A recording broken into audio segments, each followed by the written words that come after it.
नमस्कार, किसका बंगाल में आपके साथ मैं अदिति त्यागी। तो बीजेपी ने आज पश्चिम बंगाल के चुनाव के लिए अपना संकल्प पत्र जारी कर दिया। कोलकाता में गृह मंत्री अमित शाह ने राज्य के बड़े नेताओं की मौजूदगी में इसे जारी किया। आइए आपको बताते हैं कि बंगाल को सोनार बांग्ला बनाने के लिए बीजेपी के संकल्प पत्र में वो बड़ी बातें कौन सी हैं जिसके माध्यम से बीजेपी सोनार बांग्ला बनाना चाहती है।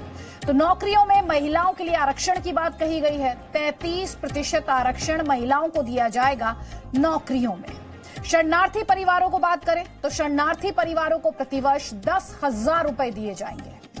मछुआरों के लिए बड़ा ऐलान करते हुए प्रतिवर्ष 6,000 रुपए दिए जाने की बात कही गई है। साथ ही महिलाओं को केजी से लेकर पीजी तक मुफ्त शिक्षा का वादा है। राज्य कर्मचारियों के लिए 7वां वेतन आयोग, इसे इंप्लीमेंट किया जाएगा। और किसान सम्मान निधि योजना, जिसे लेकर बीजेपी ये कहती रही कि इसे लागू नहीं किया गया ममता बनर्जी सरकार द्वारा, तो किसान सम्मान निधि योजना लागू की जाएगी।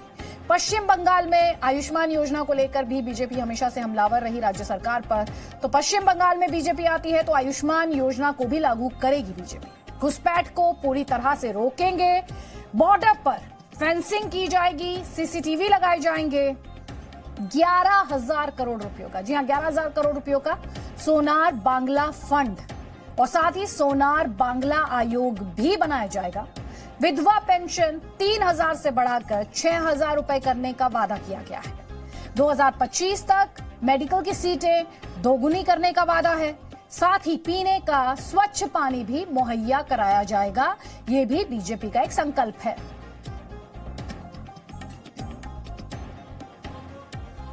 मित्रों, ढेर सारी और भी घोषणाएं हमारी है, सभी बातें मैं यहां पर नहीं रख सकता, मगर मैं आपको इतना ही कहना चाहता हूं, आपके माध्यम से बंगाल की जनता को इतनी ही अपील करना चाहता हूं कि आपने लगभग 25 साल से ज्यादा समय कम्युनिस्टों को दिया है, 10 साल से ज्यादा समय ममता दीदी को दिया है और कांग्रेस को आजादी के बाद सन 67 तक सारा समय दिया है, मगर तीनों पार्टियों ने मिलकर बंगाल को आजादी के वक्त जहां थे वहां से नीचे लाने का काम किया है।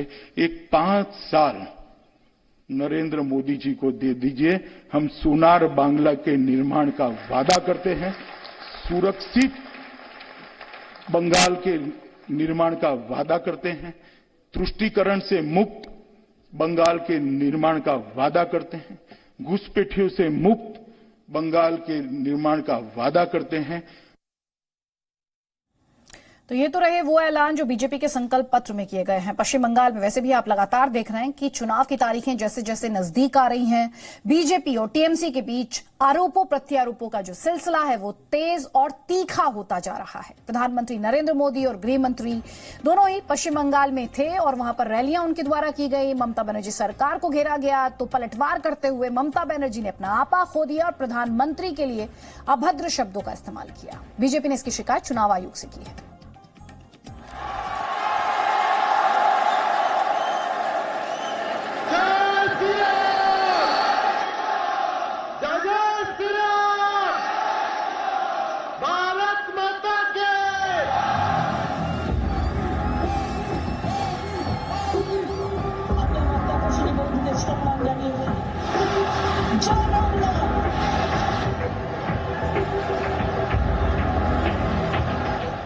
बंगाल का चुनावी संग्राम अपने चरम पर पहुंचता दिख रहा है।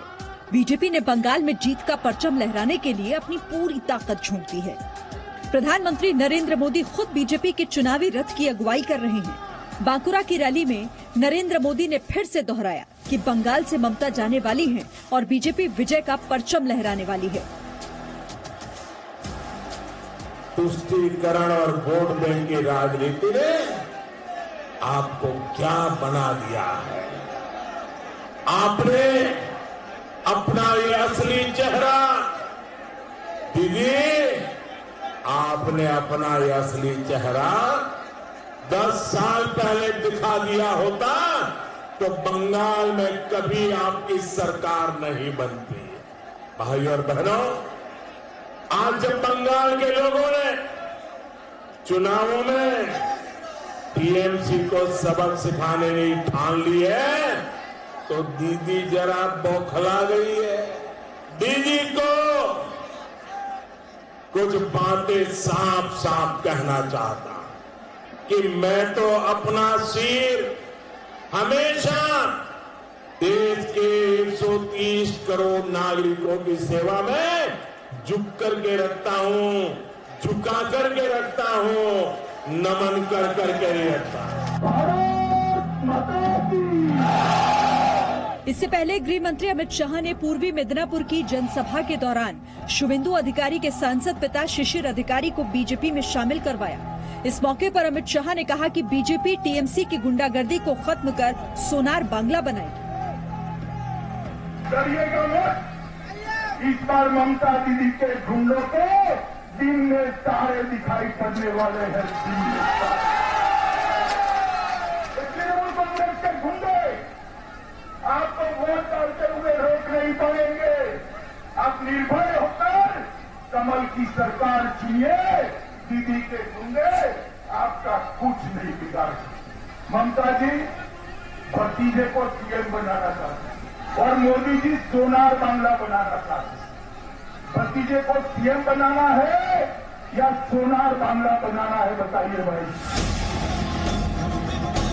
बीजेपी के हर हमले का जवाब ममता ने अपने जाने माने तीखे अंदाज में तो दिया। साथ ही इशारे इशारे में टीएमसी को छोड़ बीजेपी में शामिल होने वाले सांसद शिशिर अधिकारी पर जमकर निशाना साधा। एक समय अनेक सम्मान करताम, अनेक भालोबासताम। আমি নিজে মা তারার একটা ছবি এঁকে দিয়ে এসেছিলাম বাড়িতে।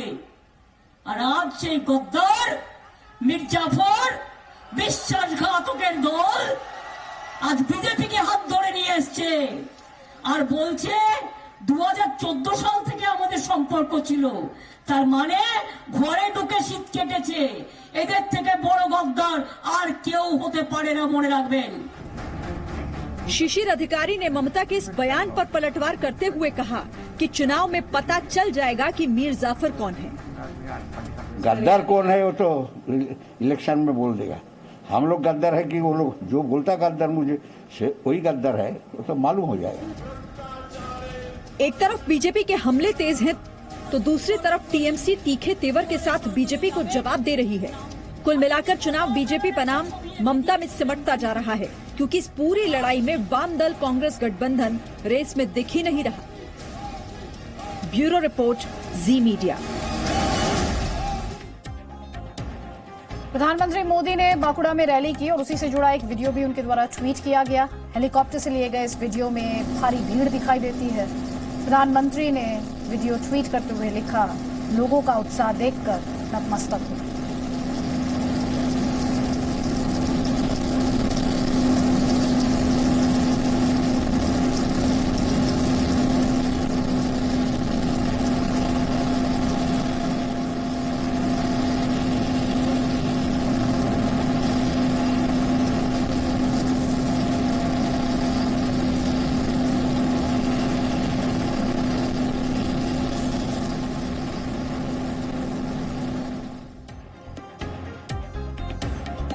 टीएमसी को आज एक और झटका लगा। शुवेंदु अधिकारी के पिता शिशिर अधिकारी आज अमित शाह की मौजूदगी में बीजेपी में शामिल हो गए। मेरी सहयोगी पूजा मेहता ने उनसे बात की। हमारे साथ आज खास बातचीत में जुड़ रहे हैं सांसद शिशिर अधिकारी, जो अभी अभी बीजेपी में शामिल हुए हैं। दादा, लंबे समय से आपका साथ रहा तृणमूल कांग्रेस के साथ। आज औपचारिक तौर पे जो है हमने देखा आप बीजेपी में शामिल हुए, तस्वीरें देखी हमने। आप गृह मंत्री अमित शाह के साथ उस मंच पर भी मौजूद थे एग्रा में। क्या कुछ मन में चल रहा था आपका तब? नहीं, हम तो सब बोलता है जो I and my family and my supporter and my colleagues, we have been physically, mentally tortured by the old party. What I with them, they mentally seriously tortured, and for the last 2-3 months, they have behaved like anything. They are pushing me to go to BJP.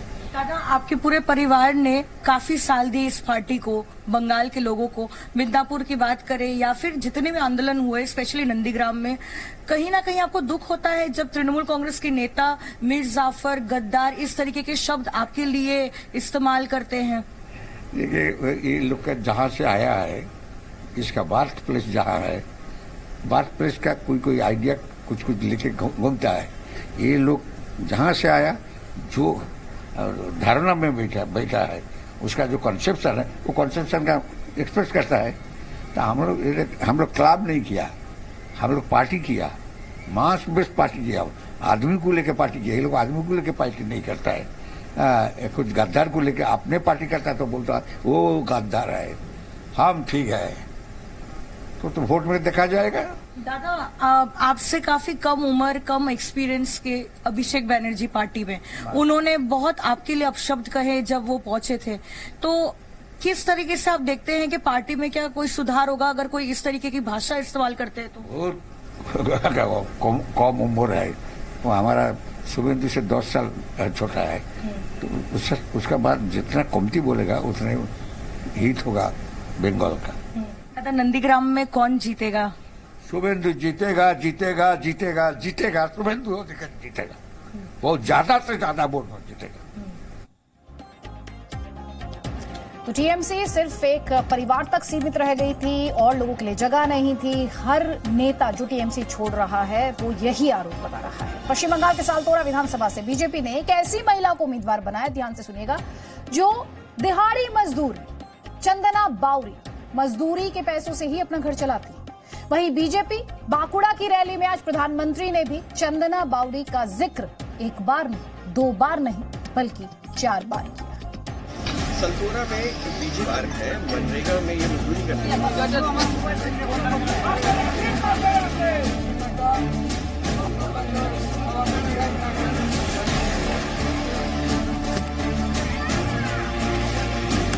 पश्चिम बंगाल विधानसभा चुनाव में BJP की एक ऐसी उम्मीदवार जिसकी हकीकत शायद मौजूदा राजनीति से मेल नहीं खाती।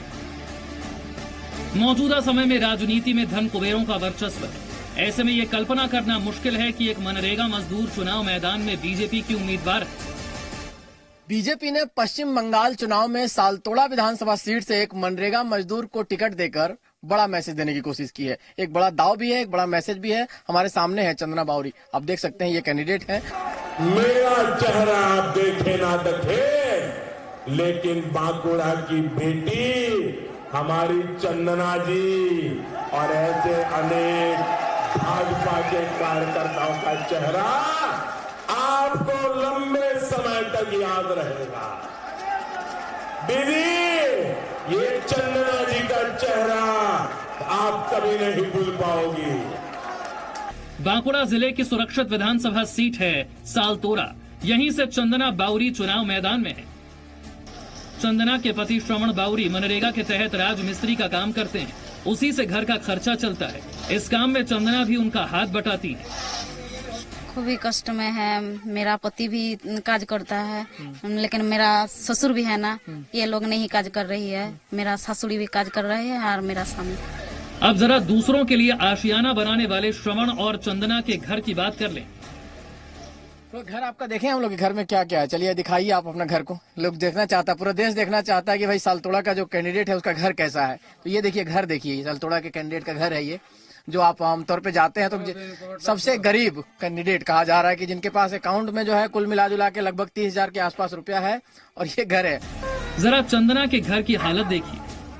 उनके पास पक्का मकान नहीं, उनके पास मिट्टी का घर है।